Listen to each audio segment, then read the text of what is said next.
বিচারের আগে গণহত্যায় জড়িত কোনো দলকে নির্বাচনে দেখতে চায় না শিক্ষার্থীরা। নির্বাচন ব্যবস্থা সংস্কার কমিশনের সঙ্গে ইস্ট ওয়েস্ট ইউনিভার্সিটিতে মতবিনিময় সভায় এমন দাবি জানিয়েছেন তারা। এ সময় কমিশন প্রধান বদিউল আলম মজুমদার বলেছেন, শিক্ষার্থীদের পরামর্শ অবশ্যই গভীরভাবে বিবেচনা করা হবে।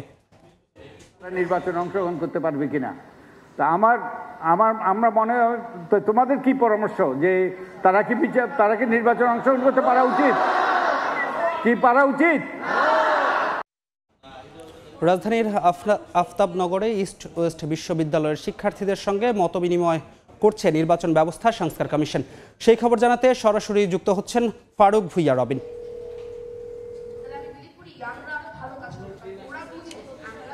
দর্শক, আপনারা নিশ্চয়ই জানেন নির্বাচন ব্যবস্থার সংস্কার বিষয়ে যে কমিশন গঠিত হয়েছে, সে কমিশন কিন্তু যে এই ব্যবস্থার নানা ধরনের সংস্কারের বিষয়ে বিভিন্ন পক্ষের সঙ্গে যে মতবিনিময় করছে। আমরা দেখেছি যে নির্বাচন কমিশনে তাদের যে কার্যালয় রয়েছে সেখানে অনেকের সঙ্গে, এবং এখানে শুধু এই বিশ্ববিদ্যালয়ের শিক্ষার্থীরা নয়, অন্য অন্য বিশ্ববিদ্যালয় থেকে অনেক শিক্ষার্থী প্রতিনিধি এসেছেন এবং তারা কিন্তু যে নির্বাচন ব্যবস্থার সংস্কার বিষয়ে শিক্ষার্থীরা তারা তাদের যে মতামতগুলো রয়েছে সেগুলো তারা তুলে ধরছেন এবং সেখানে অনেকগুলো বিষয় কিন্তু উঠে এসেছে। বিশেষ করে প্রবাসী ভোটারদের কিভাবে মানে অন্তর্ভুক্ত করা যায়, নির্বাচনে তারা যেন ভোট দিতে পারেন সে বিষয়গুলো নিয়ে কথাবার্তাগুলো হয়েছে এবং কিছু কিছু সুনির্দিষ্ট মতামত শিক্ষার্থীরা তারা তুলে ধরছেন। তারা যে কথাটি বলেছেন, যেন মানে নির্বাচন করতে গেলে সেখানে যেন একটি যে স্বচ্ছতা জবাবদিহিতা থাকে সে বিষয়টি তারা নিশ্চিত করতেছেন এবং একই সঙ্গে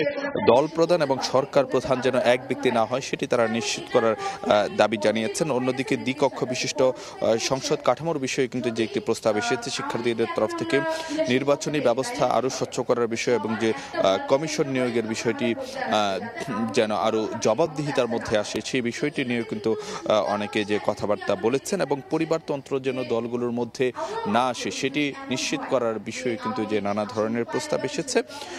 এবং কেউ কেউ বলেছেন যে নির্বাচন কমিশনকে এতটা শক্তিশালী করা হোক যেন কোনো দলের পক্ষেই যেন যে কারচুপি কেউ যেন করতে না পারে সে বিষয়টি নিশ্চিত করার বিষয়টি কিন্তু যে এসেছে। এবং অন্যদিকে আরেকটি বিষয় এখানে কথা উঠে এসেছিল, সেটি হলো যে শিক্ষার্থীরা অনেকে বলেছেন যে তারা কোনো শক্তির কাছে বা কোনো শক্তির চাপে বা হুমকিতে পড়ে যেন যে সংস্কার প্রক্রিয়া যেন থমকে না যায়। তারা আসলে যে কথাটি বলেছেন যে সংস্কার না করে পুরোপুরি সংস্কার করার পরেই যেন যে নির্বাচনের দিকে যাওয়া হয় সে প্রস্তাব তুলেছেন এবং সে বিষয়েই যেন যে যারা সংশ্লিষ্ট যারা রয়েছেন তারা যেন শক্ত অবস্থানে থাকেন সে বিষয়টি মানে শিক্ষার্থীদের তরফ থেকে জানানো হয়েছে এবং এক্ষেত্রে যেন কোনো চাপ কিংবা হুমকির কাছে নতি স্বীকার না করা হয় সেই দাবিটি শিক্ষার্থীদের তরফ থেকে জানানো হয়েছে এবং যে সংসদের স্পিকার যেন দলীয় লোক না হন সেই রকম প্রস্তাবও কিন্তু যে শিক্ষার্থীদের তরফ থেকে এসেছে। এবং অন্যদিকে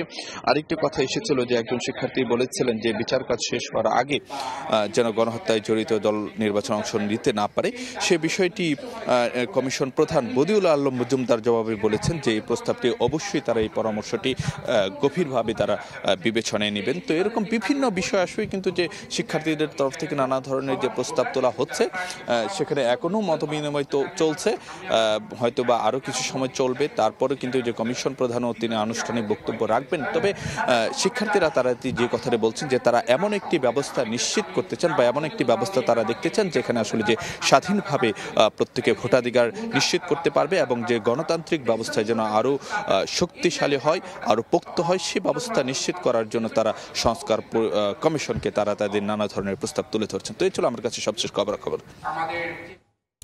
সরাসরি যুক্ত ছিলাম রাজধানীর আফতাবনগর থেকে।